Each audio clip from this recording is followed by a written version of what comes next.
नमस्कार दोस्तों, स्वागत है आप सभी का आज के मुख्य समाचार के इस वीडियो में। जी हाँ दोस्तों, मोदी सरकार की तरफ से बड़ी और महत्वपूर्ण खबर की अपडेट निकल कर आ रही है, जिसकी सटीक जानकारी हम आपको इस वीडियो में देंगे। बस आप इस वीडियो के साथ अंत तक बने रहिए।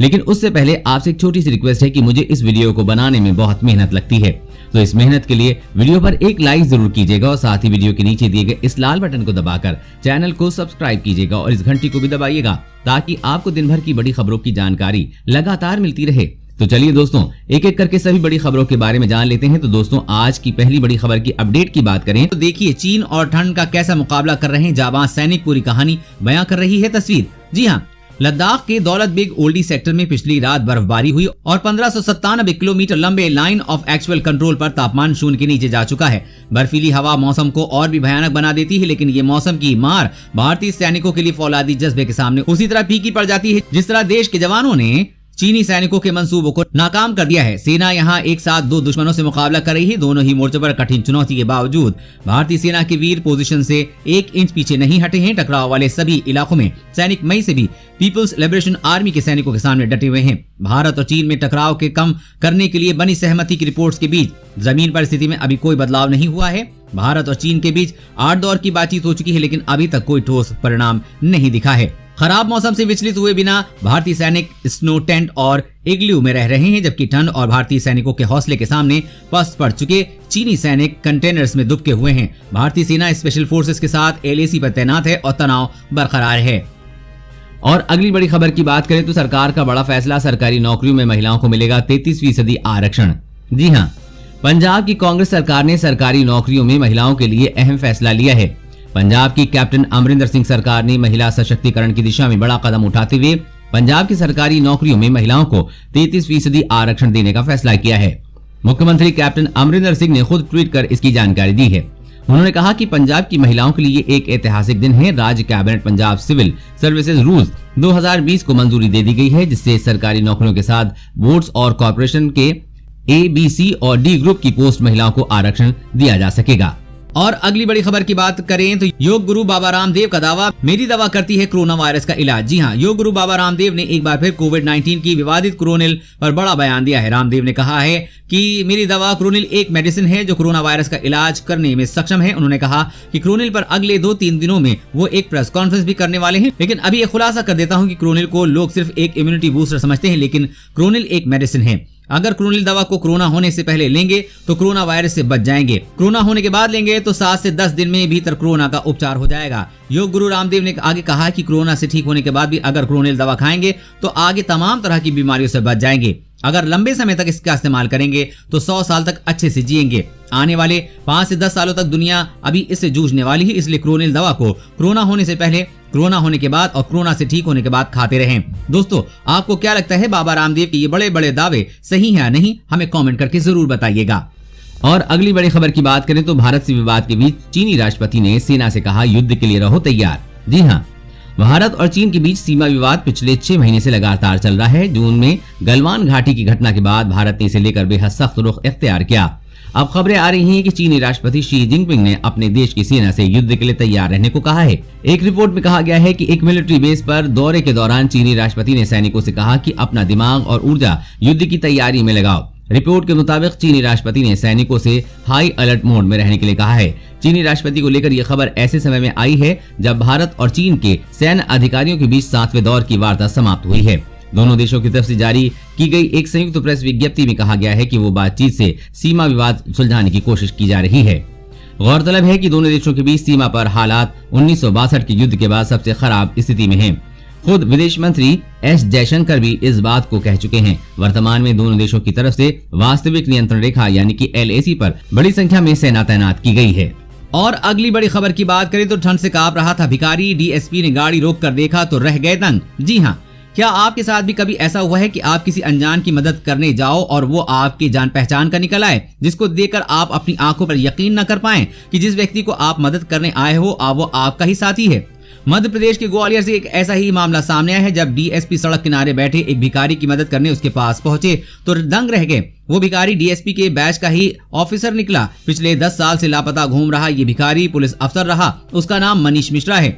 1999 बैच का ये पुलिस अधिकारी एक अचूक निशानेबाज रहा था। मिली जानकारी के मुताबिक मनीष मिश्रा एमपी के विभिन्न थानों में थानेदार के रूप में पदस्थ रहे हैं और 2005 तक पुलिस की नौकरी की, लेकिन धीरे धीरे उनकी मानसिक स्थिति खराब होने लगी, जिसके बाद उनका कई जगहों पर इलाज चला, लेकिन वो वहां से भाग निकले। परिवार वालों को भी नहीं पता चला कि ये कहां चले गए हैं। उनकी पत्नी ने भी उन्हें छोड़ दिया, बाद में तलाक ले लिया, धीरे धीरे भीख मांगने लगे। 10 सालों से वो ऐसे ही जिंदगी बिता रहे हैं, लेकिन अब दोनों अधिकारियों ने मनीष को एक समाज सेवी संस्था में भिजवाया है। वहाँ मनीष की देखभाल शुरू हो गई है।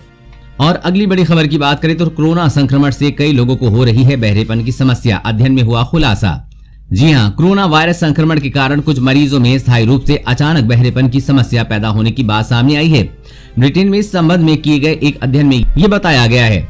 ब्रिटेन की यूनिवर्सिटी कॉलेज लंदन के विशेषज्ञों समेत वैज्ञानिकों के अनुसार इस संक्रमण के कारण बहरेपन की समस्या पैदा होने को लेकर जागरूकता बहुत जरूरी है, क्योंकि एस्टेरॉइड के जरिए उचित उपचार से इस समस्या को दूर किया जा सकता है। उन्होंने कहा कि इसका कारण स्पष्ट नहीं, लेकिन फ्लू जैसे वायरल संक्रमण के बाद भी इसी प्रकार की समस्या होती है। और अगली बड़ी खबर की बात करें तो 30 किलोमीटर की रेंज में दुश्मन के विमानों को मार गिराएगा ये मिसाइल, खासियत जान चीन और पाकिस्तान के उड़े होश। जी हाँ, भारत ने शुक्रवार को त्वरित प्रक्रिया वाली सतह से हवा में प्रहार करने वाली मिसाइल प्रणाली का सफल परीक्षण किया है। मिसाइल को परीक्षण के लिए ओडिशा के एक प्रक्षेपण स्थल में प्रक्षेपित किया गया और इससे मध्यम रेंज और मध्यम ऊंचाई पर पायलट रहित विमान को मार गिराया। Quick reaction surface to air missile से 30 किलोमीटर दूर से ही दुश्मन के विमान को उड़ाया जा सकता है। रक्षा सूत्रों के एक बयान में बताया गया है कि प्रणाली लक्ष्य का पता लगने और उस पर नजर रखने और ध्वस्त करने में सक्षम है। इस प्रणाली को भारतीय सेना की हमलावर टुकड़ी को हवाई रक्षा प्रदान करने के लिए डिजाइन किया गया है। इसे एक स्तरीय ठोस प्रणोदक रॉकेट मोटर से दागा गया है और उन्नत मिसाइल से भी स्वदेशी उप प्रणालियों का इस्तेमाल किया गया है। अधिकारियों ने बताया कि करीब 30 किलोमीटर की रेंज में प्रहार करने वाली मिसाइल प्रणाली के सफल परीक्षण के बाद अब उसके व्यावसायिक उत्पादन का रास्ता साफ हो गया है। और अगली बड़ी खबर की बात करें तो आम भारतीय की तरह बचत करते हैं प्रधानमंत्री नरेंद्र मोदी। जाने बैंक बैलेंस से लेकर उनकी संपत्तियों का लेटेस्ट ब्यौरा। जी हां, प्रधानमंत्री नरेंद्र मोदी की चल संपत्ति पिछले 15 महीने में 36.53 लाख रुपए बढ़ी है। वो आम भारतीयों की तरह अपनी अधिकांश कमाई बचत खाते में ही जमा करते हैं। प्रधानमंत्री ने हाल ही में अपनी संपत्ति और देनदारियों की घोषणा की है। पिछले वित्त वर्ष में पीएम मोदी की चल संपत्ति में 26.26% का इजाफा हुआ है। ये 1 करोड़ 40 लाख से बढ़कर 1 करोड़ 75 लाख हो गई है। हालिया रिपोर्ट से पता चला है कि प्रधानमंत्री जीवन बीमा, राष्ट्रीय बचत पत्र और बुनियादी ढांचा बॉन्ड के जरिए ही बचत कर रहे हैं। परिसंपत्तियों और देनदारियों की घोषणा से ये भी पता चलता है कि उन्होंने एनएससी से अधिक निवेश किया है और उनका बीमा प्रीमियम कम हुआ है। रिपोर्ट के मुताबिक प्रधानमंत्री के पास कोई देनदारी नहीं है और उनके पास कार नहीं है। उनके पास सोने के 4 अंगूठियां हैं। वो 8,43,124 रुपए के राष्ट्रीय बचत प्रमाण पत्र के माध्यम से टैक्स सेविंग करते हैं। और अगली बड़ी खबर की बात करें तो सरकार का बड़ा ऐलान, 2 लाख युवाओं को बांटी जाएगी मोटरसाइकिल। जी हां, ममता सरकार ने लोगों को आत्मनिर्भर बनाने के लिए बंगाल सरकार की कर्म साथी स्कीम के तहत 2 लाख युवाओं को मोटरसाइकिल बांटेगी। इसके साथ ही सरकार युवाओं को अपना व्यवसाय शुरू करने के लिए प्रोत्साहित भी कर रही है। पश्चिम बंगाल की सीएम ममता बनर्जी ने 4 नवंबर को लगभग 10 लाख लोगों की मदद करने का लक्ष्य रखा था, जो 2 लाख लाभार्थियों पर निर्भर है। इसके अंतर्गत सरकार ने मोटरसाइकिल देने की बात कही है। सभी मोटरसाइकिल पर एक ऐसा बॉक्स लगाया जाएगा जिस पर लाभार्थी फल, सब्जियां, कपड़े और अन्य आवश्यक सामान रख कर बेच सकेंगे। ममता सरकार ने कहा कि इन लोगों को न बस आत्मनिर्भर बनाया जाएगा, बल्कि उन लोगों से जुड़े लगभग 10 लाख लोग भी लाभान्वित होंगे।